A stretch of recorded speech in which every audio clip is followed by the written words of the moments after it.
Hi everyone, welcome to my homemade chef channel. ഇന്ന് ഞാൻ ഉണ്ടാക്കാൻ പോകുന്നത് ഓട്സ് കൊണ്ടുള്ള ഒരു ലഡുവാണ്. അതിനുവേണ്ടി ഒരു പാൻ അടുപ്പത്ത് വെച്ച് അതിലോട്ട് 2 ടേബിൾ സ്പൂൺ നെയ്യ് ഒഴിക്കുക. അതിനുശേഷം അതിലോട്ട് കുറച്ച് കശുവണ്ടി ഇടുക. കശുവണ്ടി നന്നായി വറുക്കുക.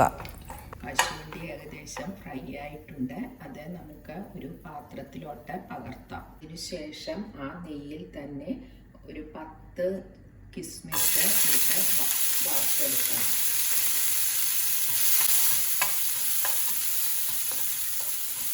കിസ്മിസ് ഏകദേശം ഫ്രൈ ആയിട്ടുണ്ട്. അത് നമുക്ക് ഒരു പാത്രത്തിലോട്ട് പകർത്താം. ആ പാത്രത്തിൽ 1 ടേബിൾ സ്പൂൺ നെയ്യുടെ ഒഴിച്ച് നമുക്ക് ഓട്സ് വറുത്തെടുക്കാം.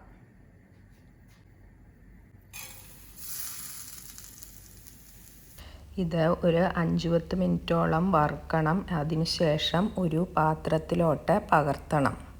ലഡുവിന് ആവശ്യമായ ശർക്കര നമുക്ക് ഉരുക്കിയെടുക്കാം. അതിനു വേണ്ടി ഒരു പാത്രം അടുപ്പത്ത് വെച്ച് 1/2 കപ്പ് വെള്ളം ഒഴിക്കുക. അതിനുശേഷം ഞാൻ പൊടിയായിട്ടുള്ള ശർക്കരയാണ് ഉപയോഗിക്കുന്നത്. 1/2 കപ്പ് ശർക്കര അതിലോട്ട് ഇടുക. എന്നിട്ട് അത് നന്നായി ഇളക്കുക. നന്നായി ഉരുകിയിട്ടുണ്ട്. അത് നമുക്ക് ഒരു പാനിലോട്ട് പകർത്താം. പകർത്തിയ ശർക്കര പാനി അടുപ്പത്ത് വെച്ചിട്ടുണ്ട്. ഇനി ഇത് നന്നായി ഒന്ന് ഇളക്കുക.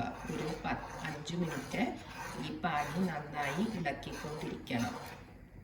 ഇതിലോട്ട് 2 ഏലക്ക പൊടിച്ചത് ചേർക്കുക. എന്നിട്ട് ഒന്നുകൂടി നന്നായി ഇളക്കുക.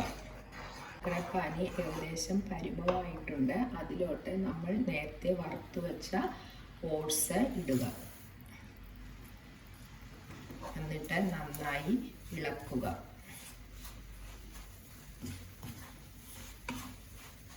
ഇതിലോട്ട് നേരത്തെ വറുത്ത് വെച്ചിരിക്കുന്ന കശുവണ്ടിയും കിസ്മിസും ഇതിലിട്ട് നന്നായി ഇളക്കി തണുക്കാൻ വയ്ക്കുക. അതിനുശേഷം ഉരുട്ടിയെടുത്ത ഓട്സ് ലഡു റെഡി ആയിട്ടുണ്ട്. ഇത് എല്ലാവരും ട്രൈ ചെയ്ത് നോക്കുക. Please like, share and subscribe my channel. Thank you.